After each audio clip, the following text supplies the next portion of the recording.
Hello મિત્રો, કેમ છો? બધી મજામાં જશે. આપણો વિડિયો જોતા હોય મજામાં જ હોય છે. જે જગ્યાએ જવાનું છે ઈતરનાથ જગ્યા છે, કાંઈ ઘટે નહીં. जो है इसी में मजा कर પહાડ છે ને, પહાડ જ્યાં દેખાતું હશે એની પાછળ જવાનું છે. એને અહીંથી 1 કિલોમીટર સુધી છે ને ચાલીને જવું પડે એમ છે. તમને રહસ્યમય જગ્યાની વાત કરતો હતો ને, યાર હેલો મિત્રો, કેમ છો? બધી મજામાં જશે. આપણો વિડિયો જોતા હોય મજામાં જ હોય છે. તો બધાને જય દ્વારકાધીશ. આપણે જવાનું છે એક રહસ્યમય જગ્યાએ. તો હાલો જલ્દી રેડી થઈ જાય. તો હાલો આપણે નીકળીએ જલ્દી ને.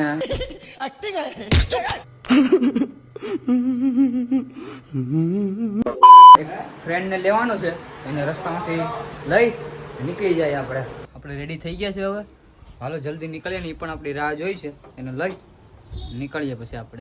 A few moments later. તો આપણે જેની રાહ જોતા હતા એ ભાઈ આવે છે. હવે હું ધીમો ધીમો સ્લો મોશન કરે. હાલો તો નીકળીએ આપણે. મિત્રો આપણે સેફટીને ધ્યાનમાં લઈ હેલ્મેટ પહેરી લીધું છે. તો હવે હાલો જઈએ. વરસાદ જેવું વાતાવરણ થઈ ગયું છે ભાઈ, એક નંબર. કાંઈ ઘટે નહીં એવું વાતાવરણ છે. તો આપણે જે જગ્યાએ જવાનું છે કાંઈ ખતરનાક જગ્યા છે, કાંઈ ઘટે નહીં. એના રહેજો આગળ વિડીયોમાં, મળીએ આગળ. હાલો.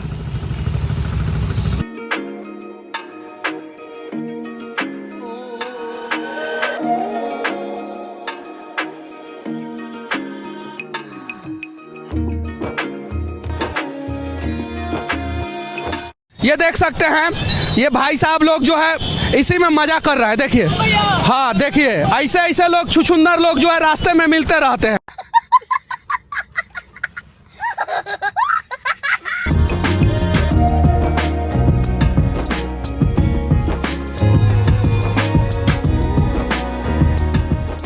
મિત્રો આપણે હે ને હજી આ પહાડ છે ને, પહાડ જ્યાં દેખાતું હશે એની પાછળ જવાનું છે.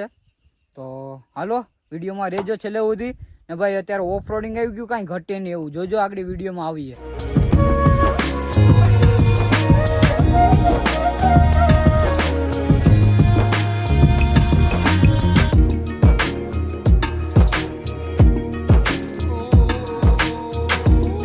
આપણે અહીં પોગી ગયા છે હવે ને. છે ને 4 વ્હીલનું તો પાર્કિંગ અહીંયા છે ને. ગાડી જે લઈને આવે છે ને એ છેટ સુધી લઈ જઈ શકે છે ને. જે 4 વ્હીલ અહીંયા મૂકે ને એને અહીંથી 1 કિલોમીટર સુધી છે ને ચાલીને જવું પડે એમ છે. તો કાંઈ વાંધો નહીં, હાલો આગળ જઈએ. તમે જોતા રહેજો.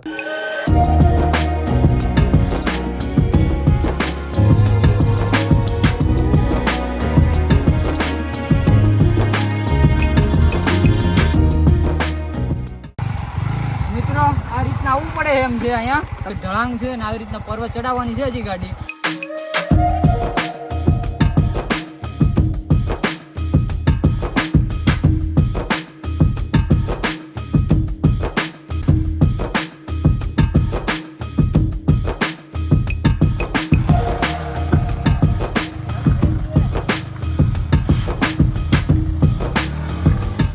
ગાડી લઈ આપણે અહીં પોગી ગયા છે હવે.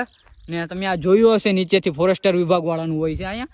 તો અહીંયા છે ને ટૂંકમાં ગીર ઇલાકો થઈ ગયો કહેવાય આ બધું છે ને. તો અહીંયા છે ને ગમે એ સિંહ ને બધું રખડતું હોય ને અહીંયા બધા આવતા હોય. તો ટૂંકમાં છે ને અહીંયા સવારના 8થી લઈને રાતના છે ને 6, 6:30 સુધી જ આ ખુલ્લું હોય છે મંદિર. પછી અહીંયા કોઈને આવવા દેવાની પરવાનગી નથી. તો તમે કોઈ આવો તો 8 થી 6 ની અંદરમાં જ આવજો.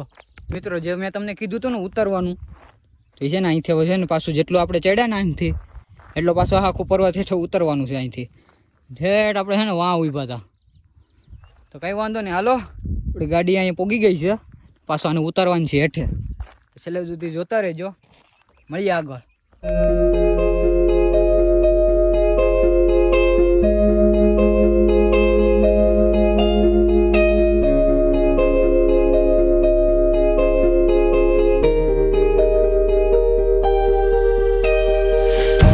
આપણે છે ને આખો પર્વત ઉતરી અહીં પહોંચી ગયા છે આપણે અહીં ગાડી લઈને. ને ભાઈ અહીંયા ગરમી થાય છે અત્યારે, કાંઈ વાત પૂછવામાં એવી અત્યારે છે ને ગરમી થાય છે. ને આપણે અહીંથી હેઠે ઉતરી જવાનું છે. જે તમને રહસ્યમય જગ્યાની વાત કરતો હતો ને એ આ રહસ્યમય જગ્યા છે. કેમ કે આ છે ને ગુજરાતની મિની અમરનાથ ગુફા તરીકે છે ને આમાં માંડવાનું આવે છે. ટૂંકમાં આ છે ને જે ચંદ્રભાગલ નામની નદી છે ને એના કિનારે છે ને અહીંયા ગુફા છે.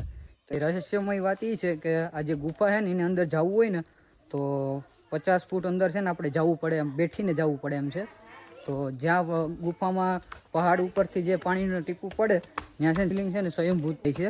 તો અંદર જઈએ તમને દેખાડીએ. મિત્રો આ છે ને ચંદ્રભાગલ નદી છે ને અહીંયા છે ને અંદર 50 ફૂટ અંદર છે ને ટપકેશ્વર મહાદેવ શિવલિંગ છે અને એ શિવલિંગની સ્થાપના પાંડવોએ કરી તેના સમયમાં. તો કંઈ વાંધો નહીં, હાલો એના દર્શન કરાવીએ હવે તમને.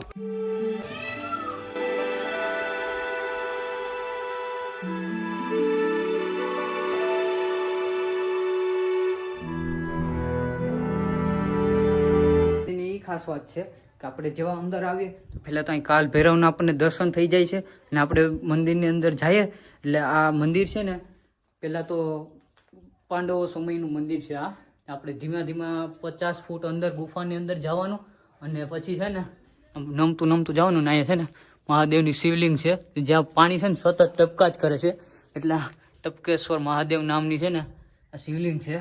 અને આ શિવલિંગની છે ને સ્થાપના પાંડવોએ કરી હતી એમ કહેવામાં આવે છે અને માન્યતા છે આવી બધી. આપણે પણ દર્શન કરી લઈએ. આ છે રામેશ્વર મહાદેવ છે, આ ટપકેશ્વર મહાદેવ છે ને બાપુની ઓલી બાજુ જે છે એ કેદારનાથ મહાદેવનું શિવલિંગ છે. તો હાલો આપણે પણ દર્શન કરી લઈએ મહાદેવના. હર હર મહાદેવ. બાપુ હે ને ભાઈ તો શિવલિંગને અત્યારે પાછી સાફ કરી આગળ પાછા ફૂલ ચડાવવાના છે. તો હાલો આપણે હે ને પેલા શિવલિંગને સાફ કરી નાખીએ બાપુ સાથે.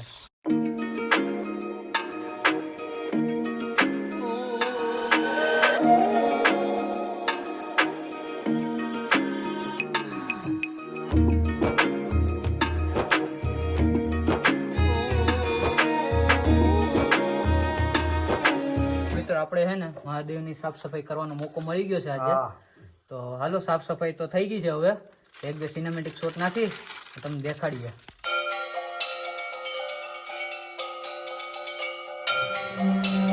મિત્રો આપણે હે ને મહાદેવને અહીં સાફ કરી નાખ્યા છે એકદમ મસ્ત રીતના. ને હવે છે ને એને આપણે હે ને આરતી કરવાની છે. તો હાલો ભાઈ આપણે આરતી ચાલુ કરી. તો બધા છે ને અહીં માણસો આવી ગયા છે અત્યારે આરતી કરવા. ચાલો આપણે પણ આરતી કરી લઈએ.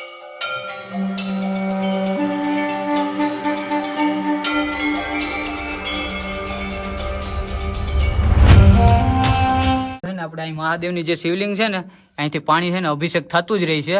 આ જે અભિષેક થતું હતું ને એના ઉપરથી જ આ શિવલિંગનું છે ને ઉત્પત્તિ થઈ છે. તો હાલો આપણે તો દર્શન કરી લીધા છે. તો તમે બધા આવજો તમારી ફેમિલી સાથે, મળીએ આગળ.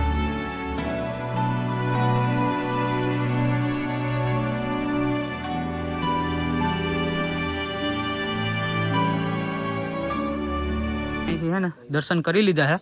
તો હવે છે ને બાપુ બેઠા એને આપણે પૂછીએ કે બીજું કઈ આનું રહસ્ય છે. તો આપણે એનું જાણીએ. બાપુ છે તો આપણે એને પૂછીએ કે એનું શું રહસ્ય છે. તો બાપુ આપણે જે આ મંદિર છે એનું શું રહસ્ય છે? પેલા મારું નામ કહી દો. હા, મારું નામ છે વિમલાનંદ ગુરુ મુક્તાનંદ બાપુ. અગ્નિ અખાડા, આ અગ્નિ અખાડાની જગ્યા છે. આ ટપકેશ્વર મહાદેવ પાંડવોની ગુફાઓ કહેવાય છે. આવી ઘણી ગુફાઓ છે અહીંયા. અમુક ગુફાઓ બહુ દૂર હોવાથી અંદર બહુ સૂતા બેઠા જવું પડે એટલે આ નજીક છે. એટલે આ ગુફા છે ગિરનારમાં નીકળે છે. આ ગુફાનું એવું રહસ્ય છે કે અહીંયા પાંડવો જ્યારે અજ્ઞાતવાસમાં આવ્યા ત્યારે કુંતામાને શિવ પૂજા કરવાનો નિયમ હતો. એટલે કૃષ્ણ ભગવાનને અર્જુને કીધું કે કુંતામાની વ્યવસ્થા કરો. એટલે ચંદ્રભાગા નદી એ ગુપ્ત ગંગા તરીકે પ્રગટ કર્યા અને જ્યાં ટીપું પડશે ત્યાં શિવલિંગ બનશે. એટલે આ ગુફામાં જ્યાં પાણી પડે ત્યાં શિવલિંગ બને છે. મેઘાવી નામના એક મહાત્મા થઈ ગયા, એને 2000 વર્ષ સુધી તપ કર્યું અને ગંગાજી પ્રગટ થયા એવી પુરાણોમાં ઉલ્લેખ છે. એ સિવાય અહીંયા શ્રાવણ માસમાં આડા દિવસે શનિવાર રવિવાર કાયમ માટે આ ખુલ્લું છે. સવારના દિવસના અહીંયા આવવા દે, સાંજે રાત્રે કોઈને આવવા દેતા નથી 6 વાગ્યા પછી. જનાવરનું પછી થોડુંક અહીંયા જંગલ ખાતાનું હોવાથી પ્લાસ્ટિક ભેગું ન લેવું, નાસ્તા આ તે બધું જ્યાં ત્યાં રસ્તામાં ન નાખવું એવી છે. એક બીજી એ ગુફા છે એમાં 200-250 ફૂટ બેઠા જવું પડે. શિવલિંગ આવે ત્યાંથી પાછું લઈ આવવાનું રહેશે. અને અહીંયા ભાવિક ભક્તો ઘણો ખૂબ જ લાભ લે છે દર્શનનો. શ્રાવણ માસ દરમિયાન અહીંયા ભોજન વ્યવસ્થા બધી સોમવાર હોય ત્યારે કરવામાં આવે છે. હરિઓમ. તો મિત્રો તમે સાંભળ્યું છે બાપુએ જે કીધું એ. તો આવો તો તમે કંઈ પ્લાસ્ટિકની વસ્તુ બહુ ઓછી લાવજો, કેમ કે અહીંયા બધું પછી બધાની જેમ બધું કચરોને ફેલાવી દો તો એ સારું ન લાગે ને પછી બધામાં કચરો ને આવી સુંદર એવી જગ્યા છે, તમે જોઈ શકો છો. તો આ બધી જગ્યા બગડી જાય એવું આપણે કરાય નહીં, તો થોડુંક ધ્યાન રાખજો. તો આપણે દર્શન કરી લીધા છે, હવે નીકળીએ ઘર બાજુ.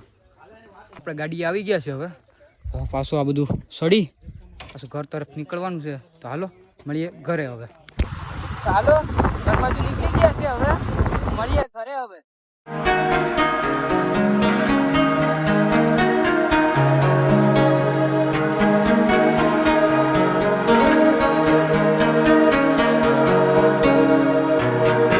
Thousand years later. તો આપણે આવી ગયા છે હવે ઘરે, અને બહુ જ થાકી ગયો જવાનું છે. તો હવે મળીએ નવા વ્લોગમાં. જય દ્વારકાધીશ. લાઈક, કોમેન્ટ અને સબસ્ક્રાઈબ કરવાનું ભૂલતા નહીં, ને શેર કરી નાખજો તમારા મિત્રો સાથે. હાલો મળીએ નવા વ્લોગમાં.